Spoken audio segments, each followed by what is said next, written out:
Donc, bienvenue d'emblée dans le cours de technique de développement de système. Dans ce cours-ci, on essaye de répondre à la question « Je veux faire un logiciel » où on va utiliser le thème « système informatique » ou juste « système ». Qu'est-ce que je fais? Donc, la réponse, ce n'est pas nécessairement d'écrire le code immédiatement, ça va être de planifier, de penser à son affaire. Donc, qu'est-ce qu'on veut faire ici? C'est démontrer c'est quoi les outils qu'on va utiliser pour être capable de faire de la planification, de faire du design de système. Dans ce cours-ci, on va avoir aujourd'hui une introduction à qu'est-ce que c'est le génie logiciel. Qu'est-ce que ça veut dire? Qu'est-ce que ça implique? À quoi ça sert?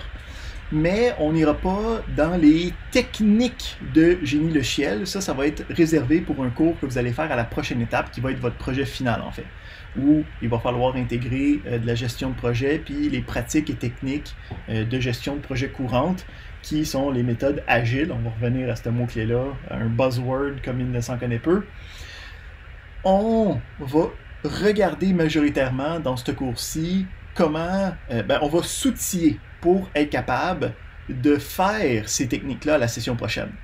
Fait que le but de ce cours-ci, ce n'est pas autant de voir les pratiques puis les manières de développer des systèmes précisément, mais de construire notre boîte à outils, qui va nous permettre, dans la prochaine étape, dans votre prochain cours, de faire d'emblée ce design-là, cette implémentation-là par la suite, sans se retrouver à « Ah shit, ça fait 40 heures que je code, puis je me suis rendu compte que j'ai oublié telle affaire, il faut que je recommence. » Donc, on va commencer avec la prémisse de qu'est-ce que c'est le génie logiciel. Donc, quand on parle de génie logiciel, ça vous dit quoi, vous autres, génie logiciel? Qu'est-ce que ça implique, à part d'être ingénieur? Là? Ce qui ne veut pas dire ça pour de vrai, c'est un paroxysme français, là, ça marche plus ou moins bien, là, avec, mais mettons qu'on parle de software engineering. Qu'est-ce que vous pensez que ça fait? Là? Ça parle aux clients, ça fait un genre de collection de tous les besoins, ça les interprète, puis ça pense aux solutions qui pourraient être utilisées en coding, mais vraiment plus d'une façon externe, comprendre la machine qu'on planifie. Exact. Donc ici, la prémisse du génie logiciel, c'est en gros, quand on pense on veut devenir programmeur, on va écrire du code, de penser à une problématique jusqu'à temps que d'avoir un produit. Écrire du code, c'est juste une facette de cette longue épopée. Donc, la prémisse du génie logiciel puis du software engineering, c'est de dire, OK, il y a d'autres étapes autres que la programmation, là, ici qu'on va appeler l'implémentation. C'est quoi ces étapes-là? Comment est-ce qu'on les aborde? Puis comment est-ce qu'on se crée des systèmes, comment on se crée des outils pour être capable de s'adapter à ça le mieux possible. Ici, on va ouvrir une couple de petites pages web. Donc, comme je vous ai dit, j'ai eu le cours vendredi, fait que j'espère que vous allez me pardonner l'utilisation de Wikipédia comme bloc de matière pour démontrer qu'est-ce que j'essaie de dire. Donc, quand on travaille en génie logiciel, ce qu'on va vouloir faire, c'est développer des systèmes informatiques. Pour faire ce développement-là, on va voir qu'il y a une série d'étapes à faire. Donc, quand on travaille, ici, je vais vous montrer, on s'en va sur... Attends, je vais faire...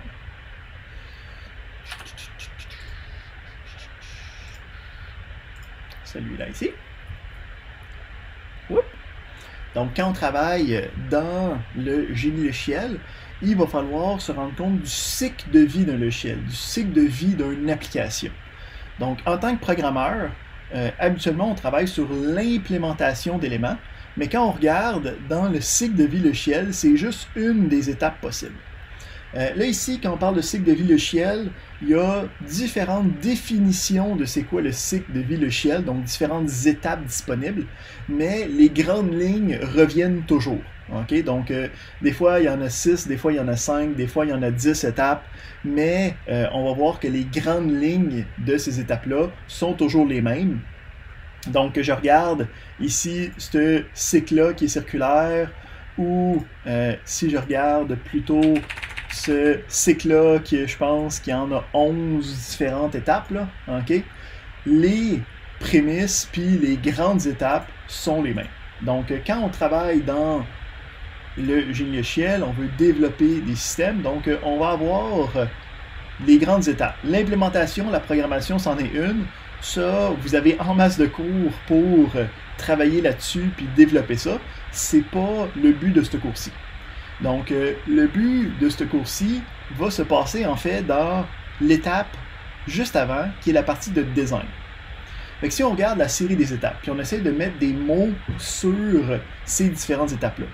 Fait qu'on a la planification du projet, on a l'analyse du projet, on a le design du projet, on a l'implémentation du projet, puis on a la maintenance, souvent appelée test ou déploiement, ou en tout cas plein de possibilités.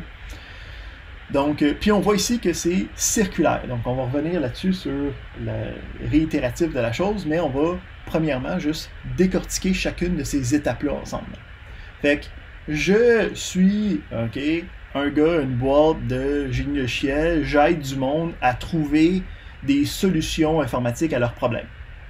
Fait que quand un client arrive puis me dit OK, j'ai tel problème, ben la première chose, ça va être le planning du problème. Donc, ça va être la discussion avec le client initial, OK, parce qu'on va voir que dans le cycle de vie logiciel, la discussion avec le client, c'est constant, OK, c'est pas quelque chose qui se fait initialement puis qu'après ça, on arrête de parler au client, on s'enferme pendant 6 mois puis on ressort avec un logiciel, là.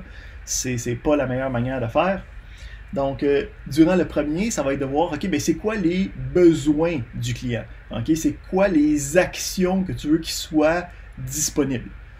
À ce moment-là, on va avoir habituellement différentes manières d'étaler ces informations-là, soit des documents de demande, soit ce qu'on appelle des user stories dans le monde d'Agile. Okay, on a des cahiers de charges de requis, et ainsi de suite. Donc, dépendamment de ce qui se passe ou comment la compagnie travaille, il va y avoir une première phase qui est juste, on parle avec le client, puis on établit c'est quoi la solution qu'il a besoin, c'est quoi le système, c'est quoi l'ampleur du système qu'il a besoin. Ensuite, il va y avoir la partie analyse.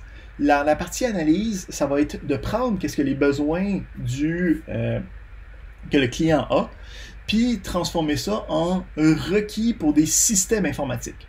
OK? Donc, le client me dit, OK, ben, j'ai besoin d'avoir un système qui gère mon restaurant. OK? Fait que là, tu es comme, OK, dans la planification, on va être comme, qu'est-ce que tu veux dire par gérer ton restaurant? Parce que c'est très large, ça, comme requête, là, hein? Est-ce que tu veux qu'il y ait des robots qui commencent à servir le monde ou tu parles que tu veux un logiciel pour ta caisse pour que je puisse puncher in les items, là, tu sais, là? C'est quoi l'étendue du travail? Fait que, mettons, là, il dit, OK, ben, je veux juste un système où c'est que, tu sais, mes serveurs, ils peuvent prendre des commandes, que ça s'en va au cuisinier, puis après ça, ça fait des factures, tu sais, comme juste un système de billing standard. Fait que là, t'es comme, OK, je prends cette affaire-là, puis là, je vais aller faire dans l'analyse. Donc, dans l'analyse, ici, ça va être plus du côté, on sait qu'on s'en va vers un système informatique, ça va être quoi les requis informatiques, ça va être quoi les actions informatiques qu'on va avoir besoin. Donc, dans ce système-là, j'ai besoin d'être capable de prendre une commande. Dans ce système-là, j'ai besoin d'émettre une facture. Dans ce système-là, j'ai besoin qu'un serveur sache c'est quoi les différentes commandes qu'il a besoin de livrer à telle table. Donc, dans l'analyse, c'est là qu'on va décortiquer un peu les éléments fondamentaux que le système doit répondre comme action. Encore une fois, il n'y a pas une ligne de code qui a été écrite là. Okay, là? Donc, on ne se badre pas dans nos oublis de point-virgule. On essaie d'être à un niveau plus général pour être capable de gérer tout ce qui est architectural. Donc, une fois qu'on a cette prémisse-là, on a les différentes actions possibles, on a comme une liste d'écrits, OK? Puis, on veut être capable de passer à la prochaine étape, qui est l'étape de design. Donc, l'étape de design, ce que ça va nous permettre de faire, c'est formaliser qu'est-ce qui est écrit dans un système de règles qu'on peut plus facilement comprendre en tant qu'informaticien ou en tant que programmeur. Donc, ici, je vais faire une analogie qui va nous permettre de vraiment plus facilement comprendre où on veut s'en aller en tant qu'informaticien avec ça. Donc, si on passe dans un autre domaine, si je passe dans le domaine de la construction, je veux me construire un building. La première chose que je fais, c'est je commence pas à mélanger mon ciment. Donc, mélanger le ciment, c'est l'homologue à écrire du code. Là. Donc, quand je veux construire un projet, je ne vais pas commencer à écrire du code tout de suite. Ce que je vais faire, c'est que, je vais demander à un architecte de me faire un plan. Donc, le plan de l'architecte, c'est un modèle, une manière de représenter le building que je veux avoir, d'une manière que tout le monde va être capable de comprendre. Parce que quand on regarde le plan de l'architecte, c'est régi par des règles, c'est régi par des normes, puis on est capable d'interpréter ça pour être capable de faire l'implémentation, pour être capable de dire, ici il y a un mur, là, il faut construire un pan de mur, ici il y a une fenêtre, ici il y a une porte, et ainsi de suite. Oui. Donc, avec ce plan d'architecte-là, on est capable de faire l'implémentation. Même principe, admettons que je travaille en électronique, je veux construire un nouvel ordinateur, une nouvelle bidule qui fait jouer des lumières. Je ne vais pas sortir mon fer à souder tout de suite puis commencer à souder des composants. Ce que je vais faire, c'est que je vais me créer un schéma électronique. Donc, j'imagine que vous avez déjà vu ça, là.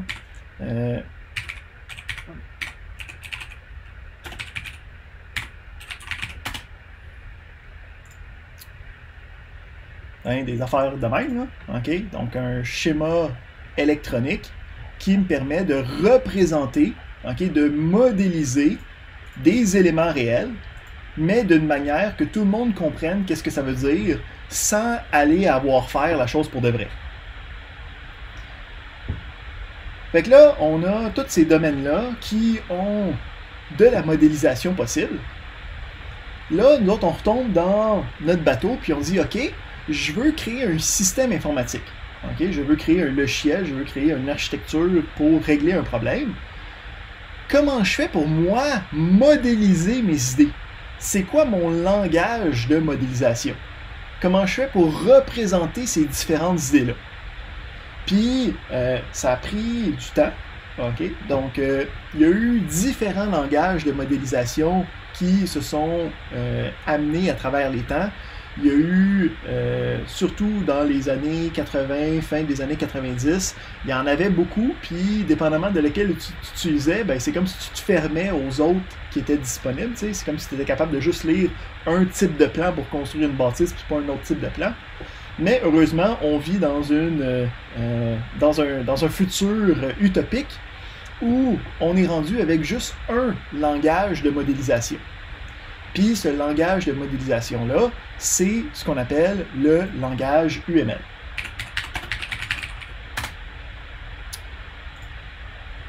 Donc, le langage UML, son principe, ça veut être le langage de la modélisation pour les systèmes informatiques. Donc, quand je veux construire un logiciel, puis que je veux établir comment est-ce que je vais construire ce logiciel-là avant de l'implémenter, je peux utiliser l'UML pour représenter ce modèle-là. Donc ça va nous permettre de travailler dans cette section-là du cycle de vie logiciel qui est la section design. Donc ça va nous permettre de dire, OK, j'ai une série de critères, j'ai une série d'éléments que mon client veut avoir, une série d'actions, puis je veux être capable d'avoir un modèle avec lequel je vais pouvoir implémenter mon programme, avec lequel je vais pouvoir commencer à programmer, puis savoir où c'est que je m'en vais d'avance. Donc, le but de ce cours-ci, qu'est-ce qui va se passer durant toute la session, c'est qu'on va regarder le langage UML, puis on va apprendre comment est-ce que ça marche, qu'est-ce qu'on peut faire avec, puis on va pratiquer de passer d'une phase d'analyse à une phase de design. comment est-ce que ça marche le langage UML? Okay? Donc, dans ce cours-ci, on ne fait pas de programmation. Okay? On ne va pas vraiment écrire des lignes de code. Ce qu'on va faire, c'est qu'on va écrire des spécifications, okay, avec l'UML. Puis le principe du UML, c'est que c'est une série de diagrammes. Donc, comme l'architecture, puis comme l'électronique, hein, ont leur propre langage par rapport à la modélisation, nous, le langage UML va se baser sur des diagrammes qui vont représenter différentes facettes du futur logiciel. Fait que le but de ce cours-ci, donc on peut regarder ici, il y a différents types de diagrammes. Nous autres, on va voir les 5 plus importants qui existent dans le langage UML, qui sont ceux utilisés en entreprise puis dans le monde courant. OK? Donc, on va voir qu'est-ce que ça fait l'UML, qu'est-ce que ça mange le matin, puis comment est-ce qu'on peut l'utiliser. Pour être capable de faire ça, il faut comprendre à quoi ça sert. OK? Puis, comment est-ce que ça va être utilisé en entreprise. Donc, ce qu'on va voir dans ces 5 diagrammes-là, c'est le contenu de la session majoritairement. Okay? Donc, durant la session, comment ça va se passer? C'est qu'on arrive en classe, on se dit, on veut regarder un nouveau type de diagramme UML, on se demande pourquoi est-ce que c'est utile d'utiliser ce diagramme UML-là, on regarde c'est quoi les règles de ce diagramme-là, puis après ça, on va l'implémenter avec différents cas pratiques. Pour avoir une vue d'ensemble de pourquoi c'est utile, on va regarder un peu ici, si je vais... Y a un lien vers ça? Ouais. On va regarder un peu comment ça se passait avant pour voir comment ça se soquait. Puis on va voir un peu, on va entrouvrir la porte sur qu'est-ce que nous, on veut faire aujourd'hui de manière plus courante. Mais comme j'ai dit, on n'ira pas dans la minutie des pratiques de la gestion de projet. C'est gardé pour votre prochain cours. Donc ce cours-ci, ça va vraiment être pour bâtir les outils. Mais comme je veux vous vendre que d'apprendre des outils, c'est important pour tantôt quand vous allez apprendre la gestion de projet. Là. Donc, initialement, dans le monde de l'informatique, okay, on parle des années 70-80, le début de l'ère informatique. Quand on voulait créer un système informatique, on utilisait le développement de systèmes en cascade, okay, ou ce qu'on appelle le Waterfall Model. Donc, le principe du Waterfall Model, on l'a ici, on voit qu'on a les mêmes étapes qu'on avait auparavant. Okay? Donc, dans le cycle de vie logicielle, là, ça n'a pas le même nom, mais on voit que les éléments sont comme là. On voit qu'il y a comme le planning puis l'analyse, les autres qui appellent ça le requirement, le design est encore là, l'implémentation est encore là, puis il y a vérification avant maintenance, mais maintenance est quand même là, les tests sont là, donc les grosses étapes sont toutes là. C'est tout le temps le même principe. On regarde qu'est-ce qu'il faut faire, on construit un modèle de qu'est-ce qu'il faut faire, on fait... on brasse la patate, on fait le code, puis après ça, on check si ça marche, puis après ça, on dit « Ok, ben c'est fini, on l'envoie ». Donc, le principe du Waterfall Model, c'était je crée tout d'avance. Okay? Donc, quand je suis en train de créer les requirements, okay, j'ai une équipe de 20 personnes okay, qui vont parler avec le client pendant 2 mois, puis ils vont créer un cahier de charge de comme 250 pages, puis okay, après ça, cette équipe-là peut aller en vacances. C'est parfait, on a terminé de faire les requis du projet. Puis, ce cahier de charge-là, on passe ça à l'équipe de design, un autre 50 personnes qui, eux autres, c'est des experts de la modélisation, puis ils vont modéliser tous les requis du projet. Okay? Fait que eux autres, ils passaient un autre 4-5 mois à travailler sur la modélisation, la structure, comment, c'était quoi les éléments, c'était quoi les différentes classes, quoique les classes n'existaient pas vraiment dans les années 70, mais toutes les structures du programme qui étaient disponibles. Une fois qu'on avait créé le design, okay, donc on avait un modèle du projet, on envoyait ça à l'équipe de programmeurs qui allait faire l'implémentation. Fait que là, il y avait une centaine de programmeurs qui tapaient du code pendant 6 mois, ok. On checkait jamais si ça marchait vraiment, on faisait tout coder d'une shot, puis on a travaillé pendant 6 mois, parfait, on envoie ça après ça à l'équipe de vérification, puis là, l'équipe de vérification commence à faire les vérifications, puis là, il y a un des techniciens là-dedans qui fait comme « Ouais, guys, Avez-vous pensé à ce requis-là? Puis là, tout le monde est comme « Oh, merde! » Parce que il n'y a pas ici de possibilité de revenir en arrière. Là. Ça fait 8 mois qu'on travaille. Là. On ne peut pas juste rajouter un petit requis comme ça qui va changer le modèle. Okay? Tout le monde est en vacances. Là, là. C'est plus le temps. Là. On est à la vérification. Donc, la problématique du modèle en cascade, c'est que on s'est rendu compte que c'était trop utopique comme pensée. Donc, de dire que je peux tout voir les requis d'avance, puis qu'on peut traîner ça pendant 1 an, puis qu'il n'y aura jamais de problématique, on s'est rendu compte que c'était inexistant dans le monde des systèmes informatiques. Fait qu'il a fallu développer d'autres méthodologies de développement, qui allaient quand même utiliser les mêmes étapes, mais qui allaient les utiliser autrement.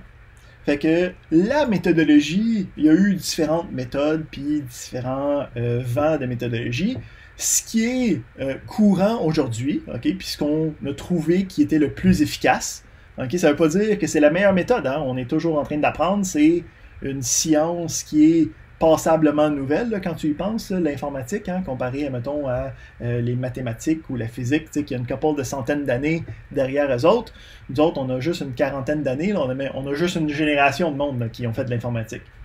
Fait que, on est couramment dans ce qu'on appelle le développement itératif.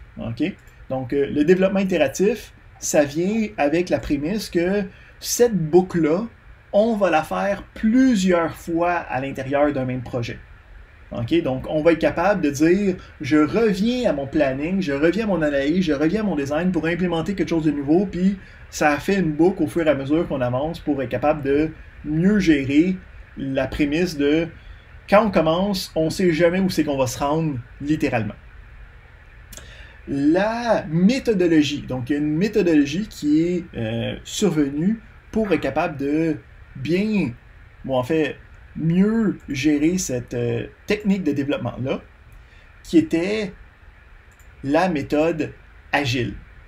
Donc, c'est sûrement un mot-clé que vous avez déjà entendu ou que vous avez vu quelque part. C'est qu'il faut être agile. Là.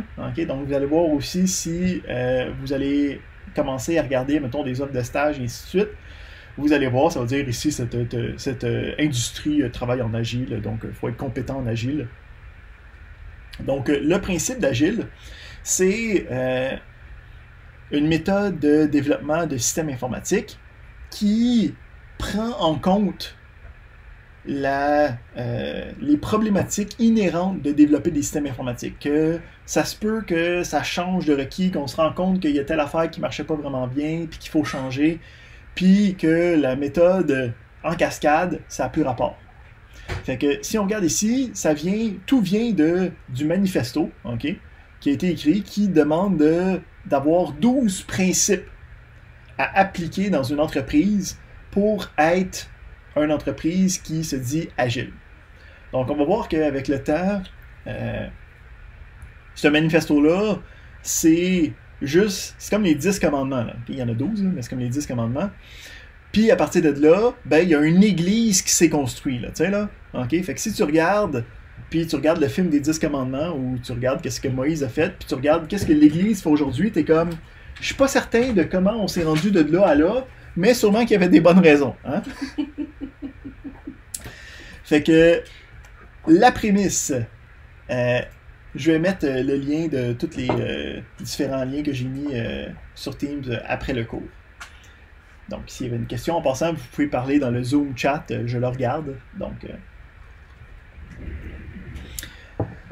Donc, le Agile Manifesto demande les priorités suivantes. Donc, on ne les regardera pas toutes parce qu'il y en a qui sont plus business, moins de qu'est-ce qui nous interpelle. Mais si on regarde le premier, donc l'idée fondamentale, c'est que la première priorité, c'est de travailler, de faire plaisir aux clients. Donc, la méthode agile met un emphase primordial sur la relation avec le client. Le client devient un développeur avec nous. Ça veut dire que c'est pas juste durant la phase des requis qu'on va demander au client qu'est-ce qui se passe, ça va être durant toutes les étapes pour s'assurer que ça représente bien les besoins, okay, qu'il y a dans son projet. Deuxième chose, c'est on réussit à faire plaisir au client avec un déploiement rapide et continuel de logiciel. Ça veut dire que dans la méthode agile, le premier logiciel, la première version du logiciel arrive extrêmement rapidement, avec une fonctionnalité de base. Donc, la prémisse, c'est qu'on construit quelque chose de petit et fonctionnel rapidement, on démonte ça, puis on dit, OK, on avance, puis après ça, on a une deuxième phase, puis on réenchérit. Okay? Donc, la loupe de design, hein, de planning, d'analyse, de design, d'implémentation, de maintenance, se fait plusieurs fois pour devenir de plus en plus grande, okay, comme projet. Donc, ça fait en sorte que quand les choses changent, ben ça ne change rien à nous qui développent de manière agile. Parce que puisque la boucle, okay, est continuelle, la phase initiale de planning revient extrêmement souvent. Fait que ça fait en sorte que des changements des requis, des changements des demandes, c'est pas un problème dans la méthode agile. Parce que ce soit une nouvelle demande ou que ce soit la continuation de la prochaine étape dans le projet, c'est une nouvelle itération de la boucle de développement. Fait que, de cette manière-là, on n'est pas fâché d'un client qui change d'idée en plein milieu du projet puis qui veut quelque chose de plus. Okay? Parce que ça fait partie de la réalité des systèmes informatiques. Fait que, même principe des fois, ça se répète un peu, là. Fait que, on veut déployer rapidement, okay? On parle ici de à chaque semaine ou à chaque mois dans les projets vraiment d'envergure, pour vraiment avoir un timescale très très bas de rétroaction. Ici, comme j'ai dit, des fois il y a des éléments plus business, mais nous autres on peut l'interpréter comme étant on va travailler avec le client durant le projet au complet. Okay? Il n'y a plus de prémisse de, OK, il y a les sales people là, qui font les cahiers de charge, là, puis le cahier de charge, après ça, est envoyé au développeur, puis le développeur ne parlera jamais au client. OK? C'est pas une bonne approche. Il faut avoir quelque chose de plus conversationnel pour être capable de faire les choses. Donc, après ça, il y a d'autres éléments là, okay, qui sont plus par rapport à la culture d'une entreprise. Okay? Donc, on n'ira pas dans cette partie-là, mais on se garde en tête que nous, qu'est-ce qu'on veut faire, puis les outils qu'on va construire durant cette session-ci, leur but, c'est d'être capable de dire, OK, je veux être capable de faire un cycle itératif de développement très rapide. Okay? Fait qu'on va voir que la modélisation, il faut que ce soit quelque chose qui peut se faire rapidement pour représenter bien les idées, pour qu'on puisse passer à l'implémentation, puis qu'après ça, qu'on puisse changer ça au besoin. Fait que ça, c'est ce que je voulais dire sur la méthode agile. J'irai pas dans les détails, donc comme j'ai dit, ça c'est le manifesto, c'est les 12 commandements d'agile. À partir de là, il y a eu des écoles d'agile, puis on pourrait même dire des églises d'agile, okay, avec leurs propres pratiques, avec leurs propres conventions, puis avec leur propre méthodologie qui veulent appliquer ce manifesto-là. Okay, donc, vous allez entendre parler de mots-clés là, quand vous allez tomber dans le monde d'agile, comme des Scrum, puis des Project Owner, puis toutes ces affaires-là. On n'ira pas dans les détails de tout ça dans ce cours-ci. Nous, ce qu'on veut faire, c'est se construire une boîte à outils pour être capable de vivre dans ce monde-là de développement. Okay?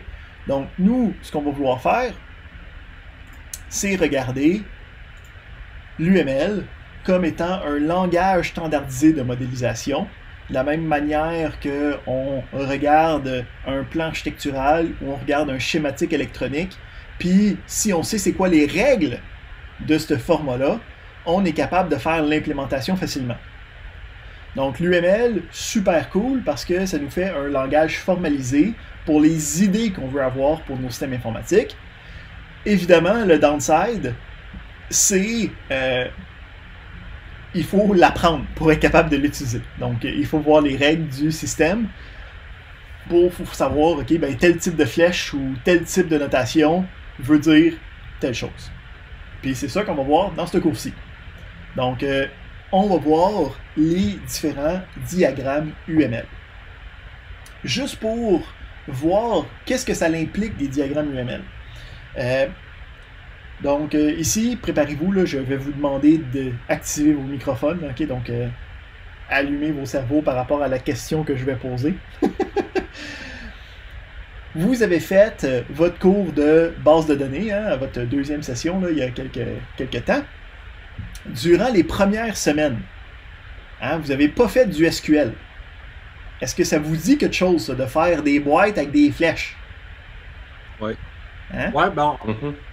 On l'a vu un peu, le langage UML en Java 1, je pense, si je me rappelle bien. Exact. Donc, dans le cours de base de données ou dans votre cours de Java, le diagramme de classe, OK, est un des diagrammes UML qui représente la hiérarchie de classes dans un système. OK? Donc, je m'attends à ce que vous soyez sommairement familiarisé à ça, là. OK? Où c'est que, si on regarde, puis on s'en va voir le diagramme de classe, OK? Puis que je vous montre ça, ça vous dit quelque chose. OK? Ouais.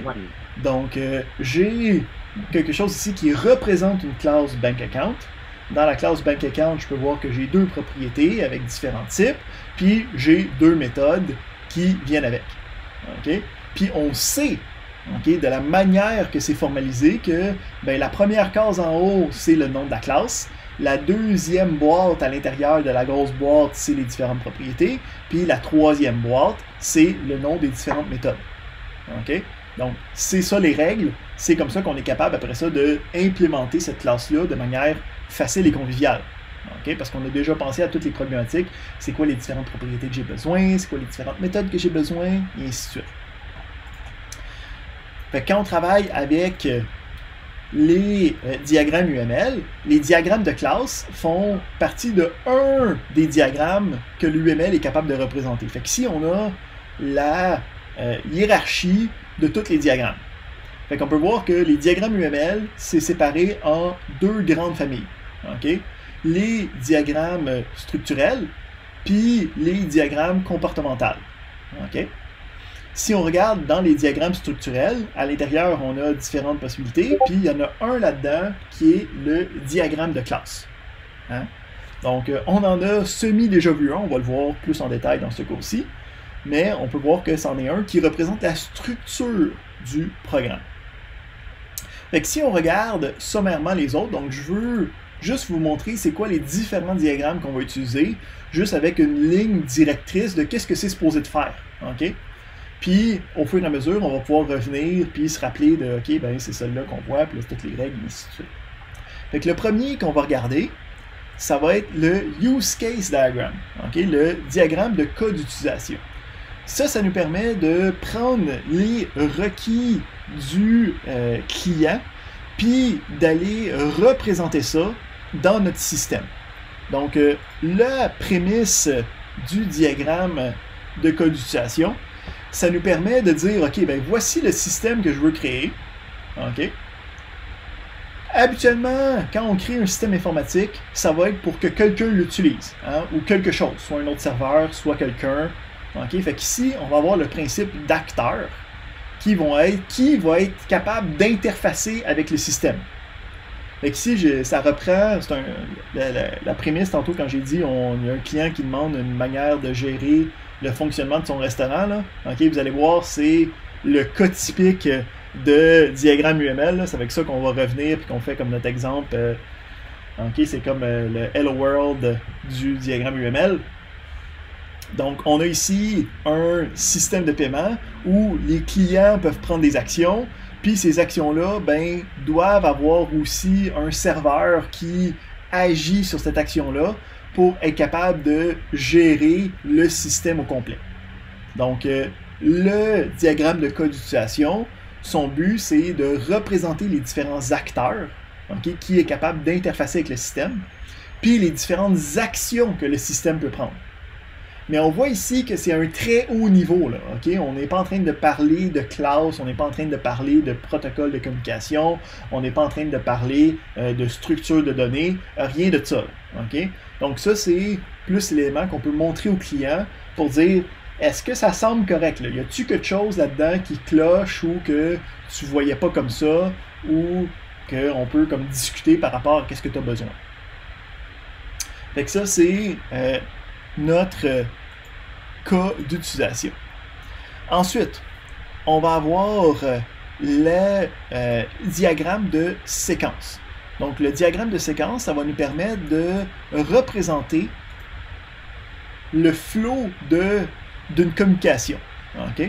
Donc, admettons ici, j'ai besoin d'avoir un logiciel qui OK, comme, admettons, Outlook.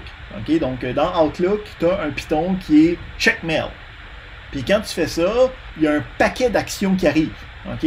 Dans un ordre prédéterminé. Fait que pour représenter cette séquence-là d'actions, OK? Encore une fois, le but, c'est d'écrire quelque chose pour le modéliser avant qu'on aille à l'écrire en code, pour être capable de déceler les problèmes architecturaux avant de tomber dans la minutie des problèmes d'implémentation. OK?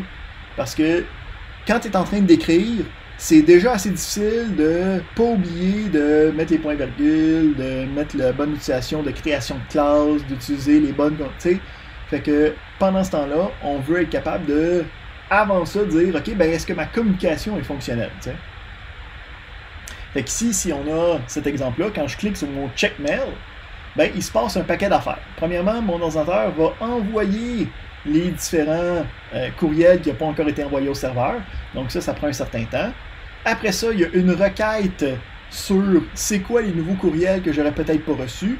Le serveur a une réponse. Puis, si j'ai des nouveaux courriels, ben, je vais les télécharger. Puis après ça, ben, je vais envoyer au serveur, OK, ben, voici les courriels que j'ai plus besoin pour être capable de travailler avec. Donc, allez, j'ai une question. Oui. Ok, finalement, j'ai découvert quel est le microphone qui marchait. T'étais muté depuis un bout. Oui, j'étais en train de dire mais il y a 3, 4. Et ma question, c'est comment sur le papier je peux déceler les problèmes architecturels? Parce que sur le papier, je peux décider tout, je peux dessiner tout. Hein. Effectivement. Fait que on va voir que quand on travaille avec la modélisation, le principe, c'est autant pour toi que pour travailler en équipe. OK? Donc, quand tu écris du code, c'est non seulement facile de faire un problème architectural, mais un problème d'implémentation. Quand tu fais juste la partie modélisation, tu vas pouvoir dire, ben, voici, j'envoie ça à tous mes coéquipiers. OK? Puis tout le monde peut vérifier la partie architecturale. OK? Puis dire, ben, dans nos requis, ça dit que quand on regarde le courriel, ben, mettons, si tu avais oublié de mettre cette dernière étape-là ici, ben là, il y a quelqu'un qui va dire, ouais, mais dans les requis, on dit que quand on check les courriels, il faudrait les déliter du serveur. Là. OK? Fait que là, t'es comme, ah ouais, fuck, j'ai oublié de mettre cette étape-là. Puis là, il faut que tu penses aussi, OK, cette étape-là, je la mets où dans ma séquence de communication, tu sais? Donc, le but, c'est, évidemment, tu peux écrire n'importe quoi, là. Mais le but de la modélisation, c'est de te donner une image que tu peux regarder pour vérifier avec toi-même.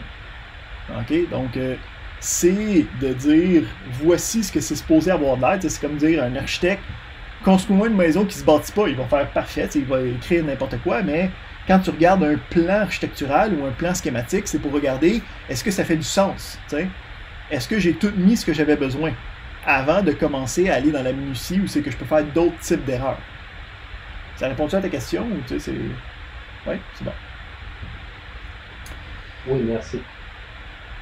Parfait. Ici, il y avait une question que j'avais manqué qui demandait c'est quoi la relation entre l'agile puis l'UML. Il n'y a pas de lien direct. Okay? Le principe du UML, c'est d'être une manière de représenter le design.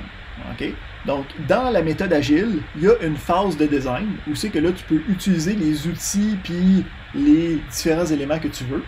Puis l'UML se veut être le lingua franca de la modélisation de systèmes informatiques. Parfait.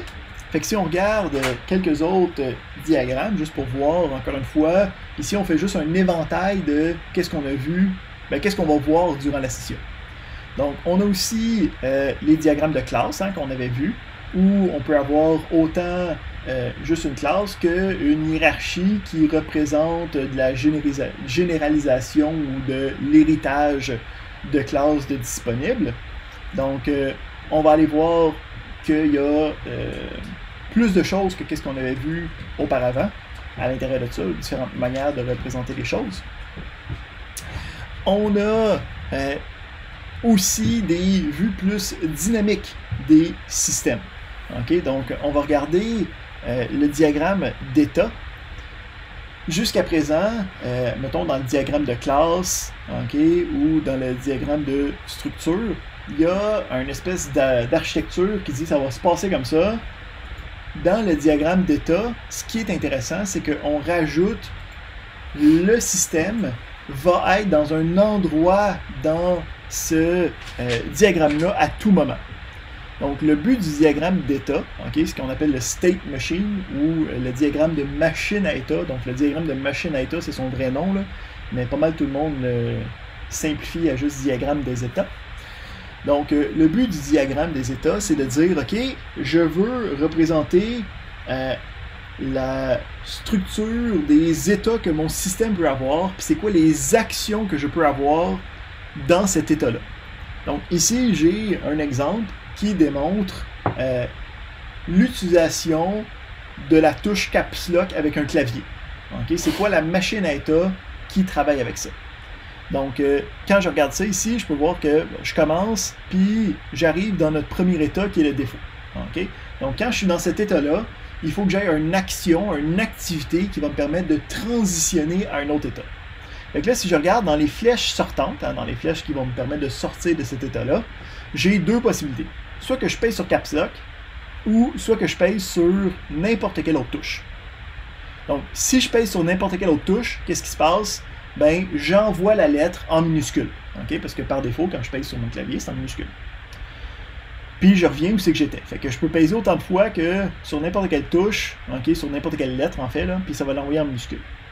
Si par contre, je clique sur Caps Lock, ben là, je tombe dans un autre état de mon système, qui est l'état où c'est que le Caps Lock est activé. Puis à ce moment-là, ben si je commence à taper sur des touches, des lettres, ben je vais commencer à envoyer les lettres en majuscules. Donc, l'action qui est prise va être en considération de l'état courant puis de l'action qui est prise pour sortir de cet état courant-là. Parce que si je suis dans le mode Caps Lock, quand je pèse sur des touches en majuscules, si je ne suis pas en Caps Lock, quand je pèse sur des touches en minuscules.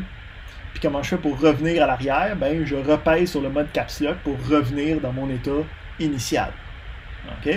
Donc, la machine à état me permet de représenter les différents états dans lesquels mon système peut être, puis comment je fais pour transitionner d'un état à l'autre, puis c'est quoi les actions qui vont se passer quand je fais une transition d'un élément à l'autre. Le dernier qu'on va regarder aujourd'hui, ça va être le diagramme d'activité, qui se veut être une espèce d'alternative au diagramme des états.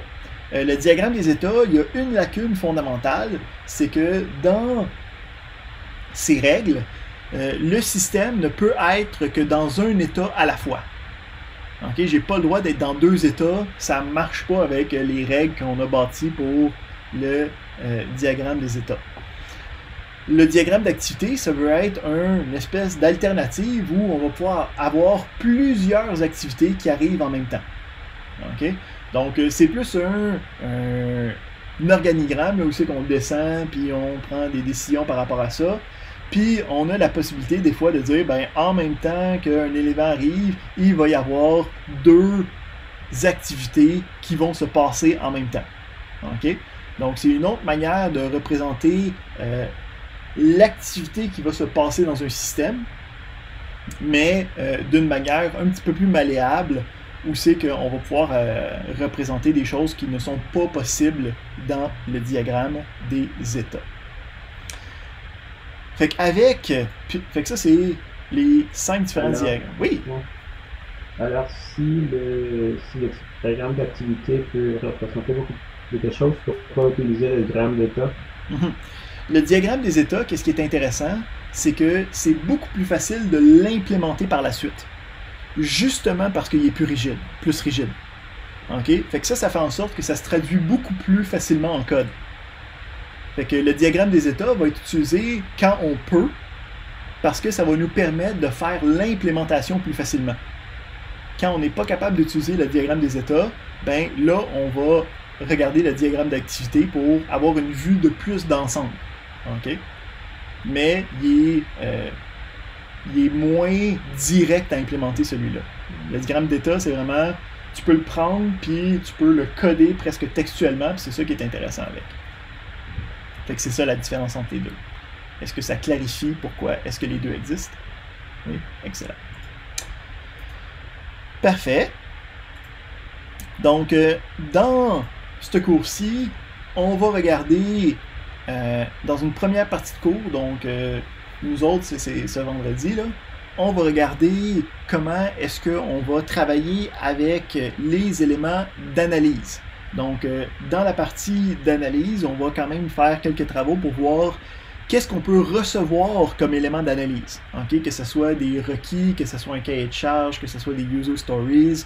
On va regarder c'est quoi les genres de choses qui peuvent arriver. Puis, on va commencer avec le diagramme des... le use case diagram, qui est le cas d'utilisation. Donc, pour représenter le problème, pour que les clients soient d'accord avec ce qui se passe.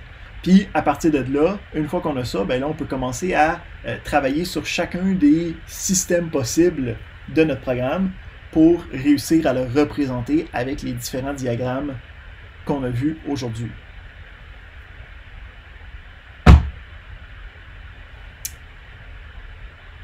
Comme je vous ai dit, moi, je n'allais pas trop vous tenir aujourd'hui. OK? Donc, c'est mon introduction, ok, c'est mon pitch pourquoi le cours est intéressant et utile. J'espère que ça a été vendeur. Avec ça, ouais, ok, oui. Est-ce qu'il y avait un programme d'UML que tu avais déjà en tête pour le cours? Ben, il y en a 2-3 que je suis en train de regarder. Puis ça va dépendre de qu'est-ce que je sens qui va être le meilleur pour le cours, là. Mais en ce moment, il y a comme PlantUML, il y a Visual Paradigm, puis il y en a un ou deux qui sont un peu moins connus. On va voir qu'est-ce qui ressort de là d'ici vendredi. Ok. Sinon aussi, j'ai Humlet, que lui c'est un standalone, tu peux le mettre sur une clé USB ou whatever, je peux l'uploader puis donner un lien. Oui, je le connais aussi, mais pour ce type-là, Visual Paradigm est plus convivial, plus robuste, cool. Puis comme la version moderne de Umlaut. Nice, cool. Moi, je voudrais ajouter par rapport au pitch vendor que j'ai beaucoup aimé toute l'introduction, ça me permet de voir où on s'en va, l'importance, même j'ai vu que ça s'applique pas seulement au génie logiciel, à la génie logicielle, mais à d'autres domaines qui pourraient être Puis tu sais, c'est un cours qui... par ce type par cette façon de travailler. Donc, c'était vraiment bon. Merci. Ben, je vous remercie. Puis tu sais, c'est... Parce que si tu rentres tout de suite dans l'UML, c'est difficile de voir pourquoi c'est utile. OK? Parce que si je commence à te parler de boîtes, puis de flèches, puis de généralisation, c'est rough de comme sauter dans la soupe puis de dire ok, c'est là qu'on s'en va, t'sais. Fait que je pense que c'est important de faire cette partie-là. Là ici, on vit avec le cours qu'on s'est fait donner, là, fait que j'aurais aimé commencer d'emblée aujourd'hui, là, mais le stock n'est pas exactement 100% prêt, fait que faut me laisser jusqu'à vendredi pour être capable de faire ça. Fait que sinon, moi, ça va être tout pour aujourd'hui. Vous allez être capable de prendre qu'est-ce que vous avez fait, aller dans le parc, méditer là-dessus. Nice. Comme j'ai dit, moi j'enregistre le cours. Fait que je vais vous envoyer le lien vers la playlist de YouTube dans laquelle je vais mettre toutes les différentes vidéos au fur et à mesure de la session. Merci. Fait qu'on va rentrer cet enregistrement-là pour aujourd'hui. Ce fut un plaisir. J'espère que on se revoit tous vendredi. Y a-t-il des questions d'ordre général avant qu'on clôt la session et que je ferme notre rencontre Zoom? Ou ça... Ben, excellent. Fait que on se revoit vendredi. À la prochaine.